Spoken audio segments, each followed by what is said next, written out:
Оваа година сакам да заедно да размислуваме за Божик, да разговараме за Божик, ама не само, како да ви кажам, не само размислувајќи на некои стереотипни слики. Понекогаш кога ќе помислам на Божик, помислам на некои разгледници и гледаш една штала која што личи на породилиште кај нас во Систина болница. Значи све е чисто, све е светнато, нема слама, магарето се исчешлало, не знам, другите оние домашни животни, крави, све насмејани, го гледаат сите Исус Христос, како е роден. И прво ќе ви кажам една работа, дека таквата слика, може би ќе види интересно, не се спомнува никаде во Евангелијата.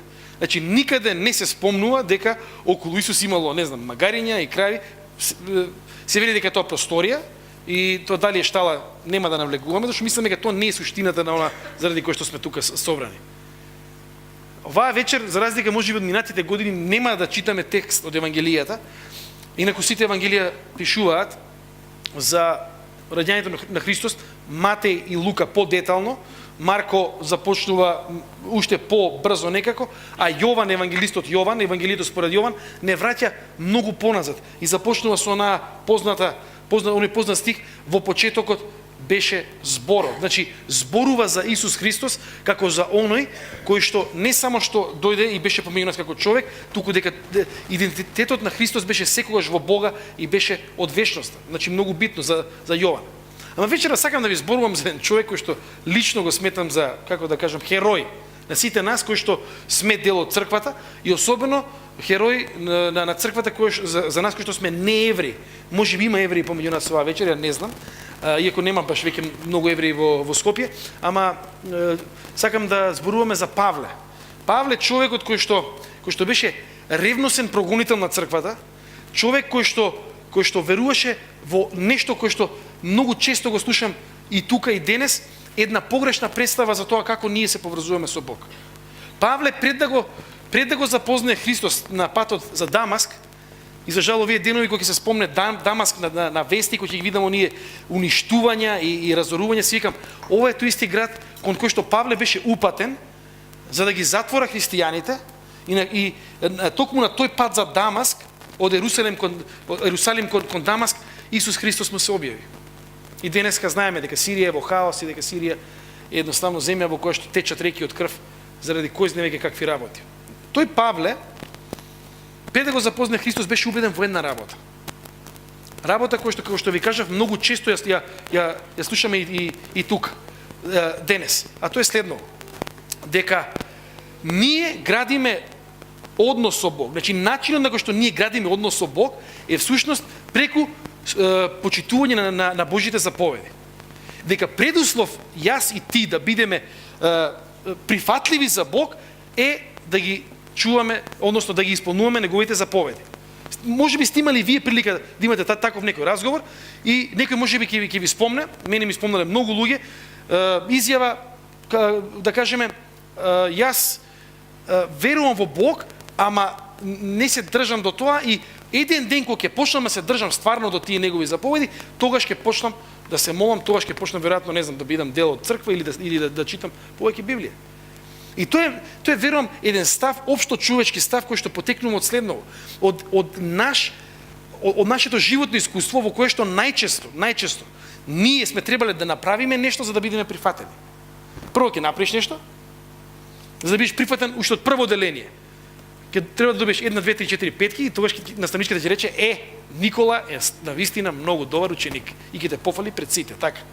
И од релативно рани години, дури како јас сум родител и како родители грешиме, сакаме понекогаш љубовта да условиме во смисол, ама ако тоа не го направиш, нема да ти дадам тоа или оно. И на некој начин тоа е модусот на кој што ние растеме, тоа е начинот на подразбирање на животот и на градење на односи со кој што веројатно сите ние сме израстали. И Павле беше можеби најсилниот пример за такво нешто. Вака велеше: проблемот на човекот е што заповедите Божи не се чуваат.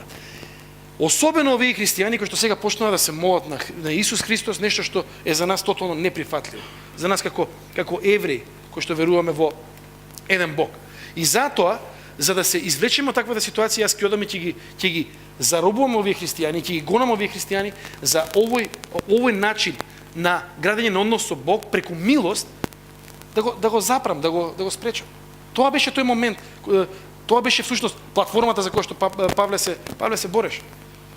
И на патот за Дамаск Павле го открива Исус. Исус му се открива на Павле и Павле е тотално избезумен. Не може да најде соодветни зборови и му требаат години. Некои сметаат 14 години му требаат за тој повторно да го промисли својот живот и да почне и да види што всушност ова големо откровение, ова пружена рака на Исус Христос значи за него лично. И од тој момент Павле почнува да зборува за Исус Христос на секаде. Оди прво на едно помало мисиско патување во источниот Медитеран, веќе второто, третото патување, тој оди и особено во источен Медитеран доаѓа во Македонија, доаѓа долу Филипи, Солун, не се качува северно, туку продолжува надолу на ке Корин, на ке Атина и целиот свој живот го посветува токму на таа порака која што верувам дека е централна. А тоа е следното. Дека Бог стана човек за ние да бидеме дел од неговото семејство. Бог стана човек за ти да можеш да бидеш дел од неговото семејство. Безусловно. Не ти вика прво поправи се, не ти вика прво направи 10 работи за да го обновиш односот, не ти дава некои невозможни задачи, не знам, да поминеш 9 планини и 9 реки и 9 ридови за да станеш повторно Божјо дете, туку напротив, многу едноставно доаѓа на оваа земја, се раѓа како мало бебе и добро што име детенце тука во прв ред да не потсети што значи дека Исус беше малечко детенце. Не. Да, тоа е интересно прашање. Ама она што Павле го прави во однос на една црква е да ги потсети. Знаете зошто? Да ги потсети на оваа порака, зашто верувам дека ние како христијани често пати знаеме да забораваме што е сршта на христијанството. И овој текст што ќе го прочитам всушност е Павлов текст до една црква која што се наоѓа во Галатија, тоа е во денешна Турција, во Мала Азија. До луѓе кои што иако станале христијани заборавиле дека не само што луѓето се спасуваат по Божја милост и според она што Исус го направи за нас, туку и живеат по Божја милост и продолжуваат секојдневно да бидат поврзани и во огромна потреба од таквата Божја милост. Малку време фалеше во оваа црква да дојдат некои други луѓе, некои Павлови соперници и да кажат: добро е што вие поверувавте во Исус, добро е што го започнавте вашето спасение, ама сега вие ќе мора да правите многу работи за да продолжите да го заработувате вашето спасение. И мислам дека овој начин реално за нас како луѓе можеби навидум потежок, ама суштински ова е начин на градење на однос на кој што сме ние навикнати. И ние ќе кажеме: знаеш што? Боже, тоа нас не одговара. Ќе правиме работи за тебе и затоа што сме направиле работи за тебе, ти повеќе ќе не сакаш. И Павле мора многу остро. Прочитајте го, ова е многу, кога ќе кажам послание, значи ви зборувам за можеби 5-6 странички од Новиот Завет, послание на апостол Павле до овие цркви, до овие галатски цркви, галатјаните, во кој што тој ни дава една минијатура на Исусовото доаѓање, кој што е прекрасно срочена, затоа што ни зборува за сите оние главни компоненти важни да ги разбереме за нас. Пака вика Павле во Галатјаните 4 глава, од 4 до 7 стих. Но кога се исполни времето, Бог го испрати својот син, кој се роди од жена и се подчини на законот, за да ги откупи оние што се под закон, та да го примиме посинувањето или посвојувањето. А бидејќи вие сте синови, Бог го испрати духот на својот син во срцата ваши, кој вика: Ава, Оче. И затоа не си веќе роб, туку си син и керка. Ако си пак син или керка, тогаш си наследник Божи преку Исус Христос. Амин.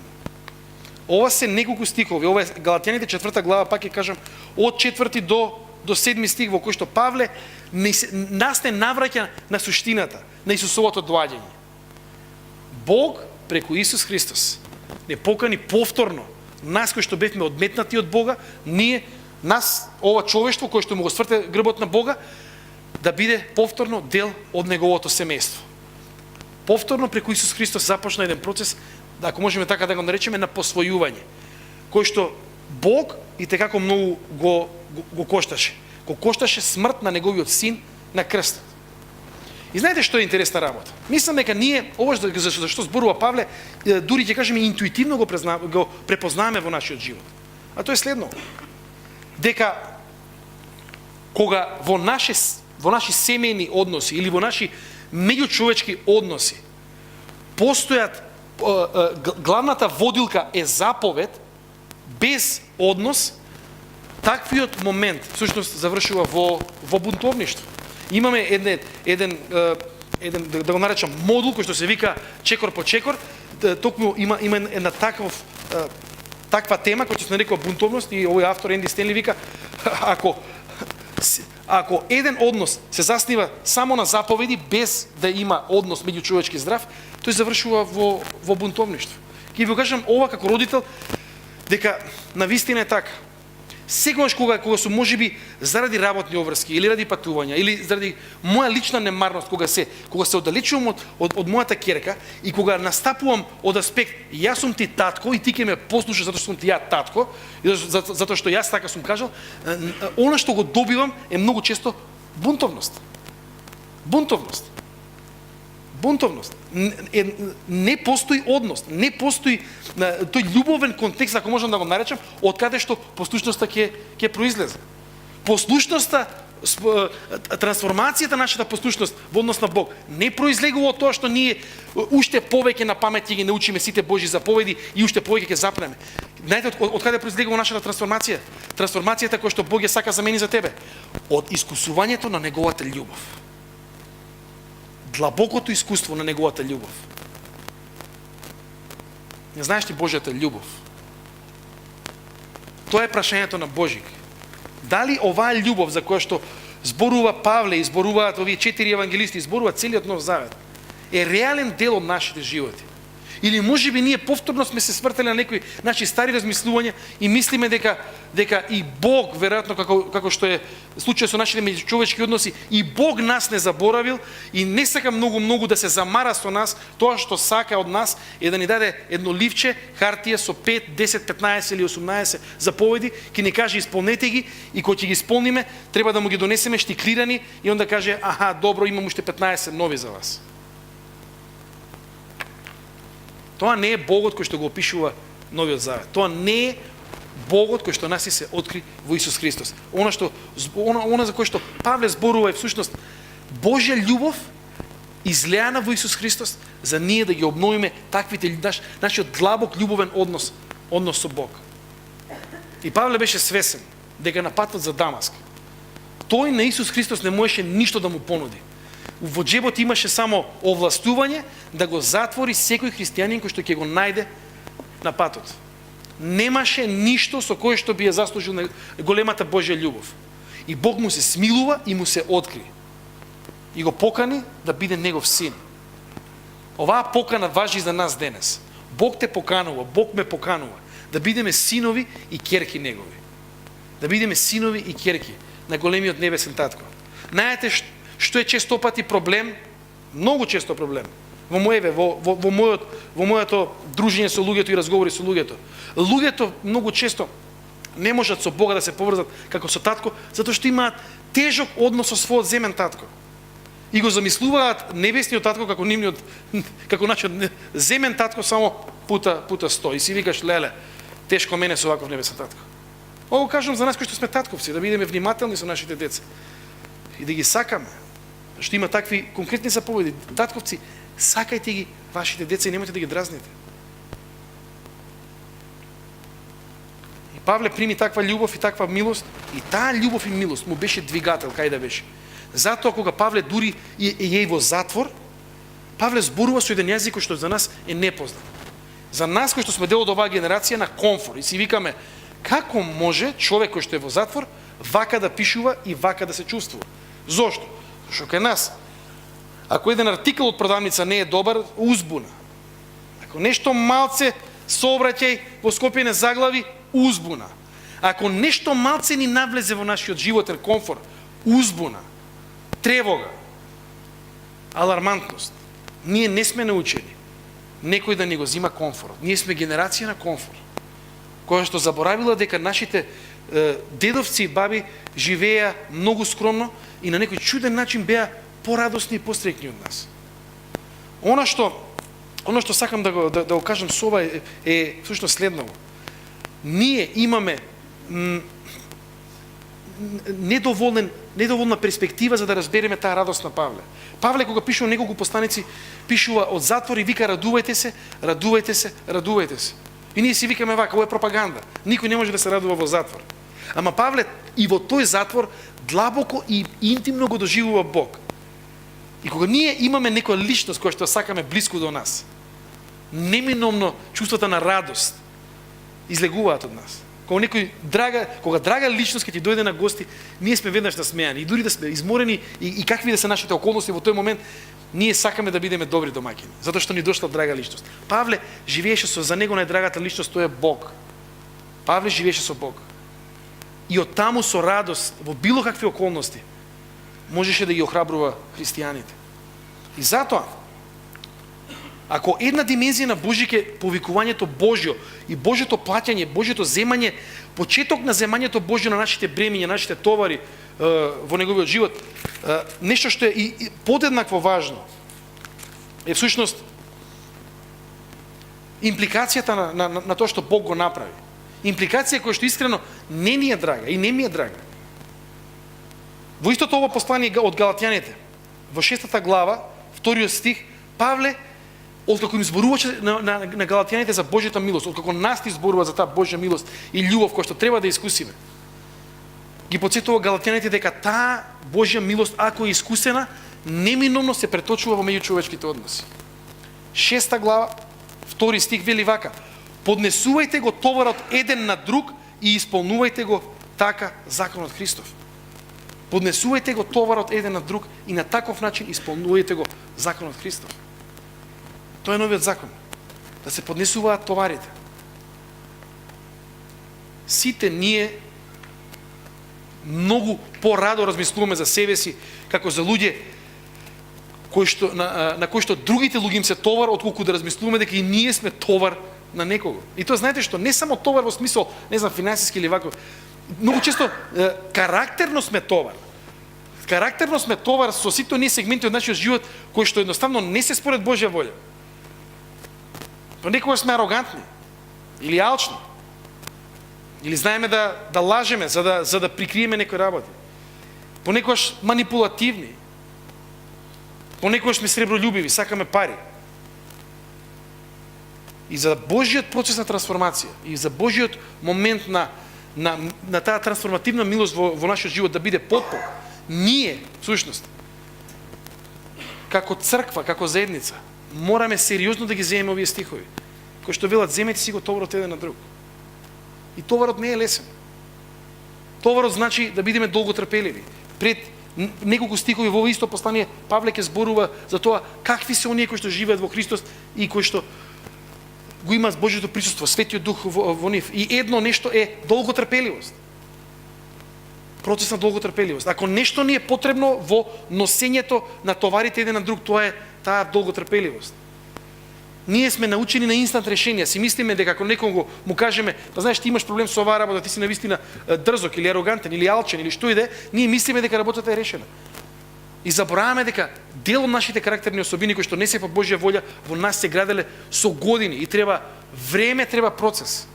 Бог да ги исправи, ама треба и знаете што друго? Треба брат и сестра кои што ќе го носи тоа бреме со тебе.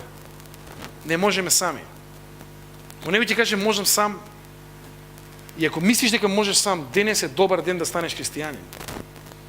Затоа што сами не можеме. Бог ни е неопходен и едни на други сме си неопходни.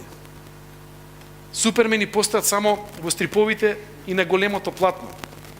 Во Библијата ние немаме супермени. Ние немаме такви суперхерои. Имаме луѓе како нас, кои што се предале на Бога и живееле животи за Бога.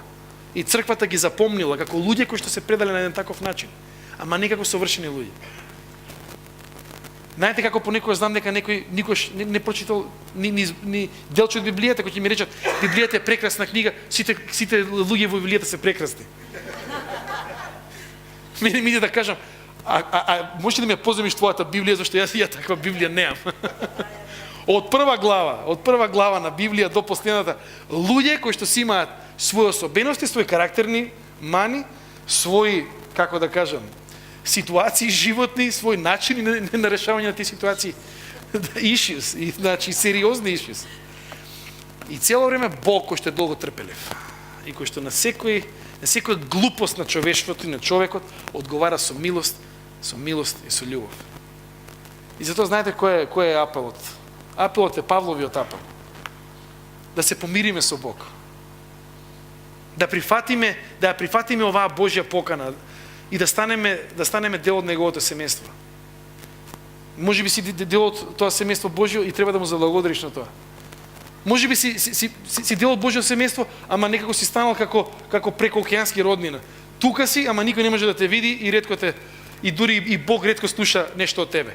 Може би не се молиш, може би едноставно немаш Библија отворено, седи таму некаде кај кристалните чаши на бабати и не мрда од тоа место. Со надеж дека ќе донесе на магичен начин среќа на домот. Библијата и Новиот Завет не се магични предмети, значи тоа мораме да го потврдиме. Библијата е делотворна само ако ја читаме и ако преку неа Бог нас не зборува. И овој Божик нека биде време, значи децата не знам се на распуст или овие се неколку дена се празници, нека биде ова време во кое што ние молитвено ќе му се обратиме на Бога.